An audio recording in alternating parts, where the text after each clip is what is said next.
हर साल आखिर अमरनाथ की गुफा में बर्फ का शिवलिंग कैसे बनता है? क्या ये सिर्फ आस्था का चमत्कार है या फिर इसके पीछे छुपा है विज्ञान का ऐसा रहस्य जिसे सुनकर आप भी हैरान रह जाएंगे। और इसी बीच आज से करोड़ों शिव भक्तों की सबसे पवित्र यात्रा अमरनाथ यात्रा का भी शुभारंभ हो चुका है। आखिर बाबा बर्फानी के दर्शन के लिए पहला जत्था कैसे रवाना हुआ और इस बार सुरक्षा के क्या क्या इंतजाम है, आइए जानते हैं इस पूरी कहानी को। नमस्कार, मैं हूँ जसवी कौशिक और आप देख रहे हैं वन इंडिया हिंदी। आज से देश की सबसे महत्वपूर्ण धार्मिक यात्राओं में से एक अमरनाथ यात्रा 2026 औपचारिक रूप से शुरू हो चुकी है। जम्मू कश्मीर के उपराज्यपाल मनोज सिन्हा ने गुरुवार सुबह जम्मू के भगवती नगर बेस कैंप से श्रद्धालुओं के पहले जत्थे को हरी झंडी दिखाकर रवाना किया। रवाना होने से पहले विशेष पूजा अर्चना की गई और पूरा वातावरण हर हर महादेव, बम बम भोले और चलो बुलावा आया है, बाबा बर्फानी ने बुलाया है के जय घोष से गूंज उठा। देश के अलग अलग राज्यों से आए हजारों श्रद्धालु भगवान शिव के दर्शन के लिए उत्साह के साथ यात्रा पर निकले। कई श्रद्धालुओं ने इसे जीवन का सबसे बड़ा सौभाग्य बताया। इस वर्ष अमरनाथ यात्रा 57 दिनों तक चलेगी। श्रद्धालुओं को 2 प्रमुख मार्गों से पवित्र गुफा तक पहुंचाया जाएगा।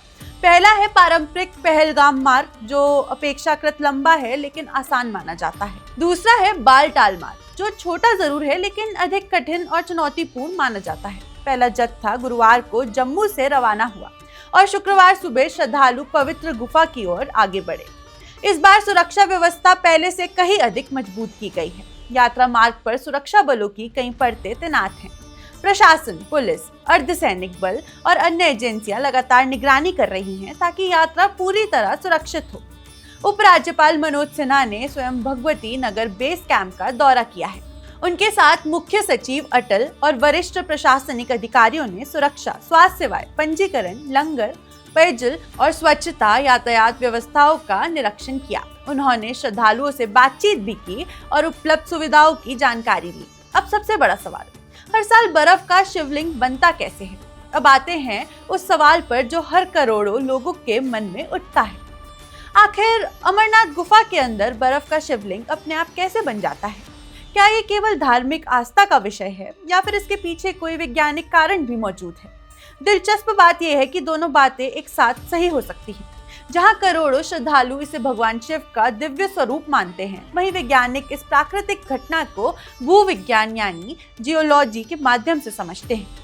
ITI बॉम्बे में पृथ्वी वैज्ञानिक डॉक्टर श्री चंद्रशेखरम ने विषय पर विस्तृत अध्ययन किया, जिसे जियोलॉजिकल सोसाइटी ऑफ लंदन में प्रकाशित किया गया। उनके अनुसार अमरनाथ गुफा के अंदर बनने वाला शिवलिंग वास्तव में एक प्राकृतिक आइस टेलेमाइट यानी बर्फ का प्राकृतिक स्तंभ है। गुफा की छत और आपस की चट्टानों से बर्फ या फिर हिमनदों का पानी धीरे धीरे टपकता है। गुफा के अंदर तापमान अत्यंत कम होने के कारण ये पानी जमीन पर गिरते ही जमने लगता है। धीरे धीरे परत पर परत बर्फ जमा होती है और एक शंकु के आकार का बर्फीला स्तंभ बन जाता है, जिसे श्रद्धालु बाबा बर्फानी के रूप में पूजते हैं। अब एक और सवाल, अगर ये हर साल बनता है तो कभी बड़ा और कभी छोटा क्यों दिखाई देता है? इसका जवाब भी प्राकृतिक परिस्थितियों में छिपा है। वैज्ञानिकों के अनुसार शिवलिंग का आकार कई बातों पर निर्भर करता है। सर्दियों में कितनी बर्फबारी हुई, गर्मियों में तापमान कितना रहा, गुफा के अंदर नमी कितनी है और कितनी मात्रा में पानी लगातार टपक रहा है। इसी वजह से किसी वर्ष शिवलिंग बड़ा बनता है तो किसी वर्ष अपेक्षाकृत छोटा दिखाई देता है।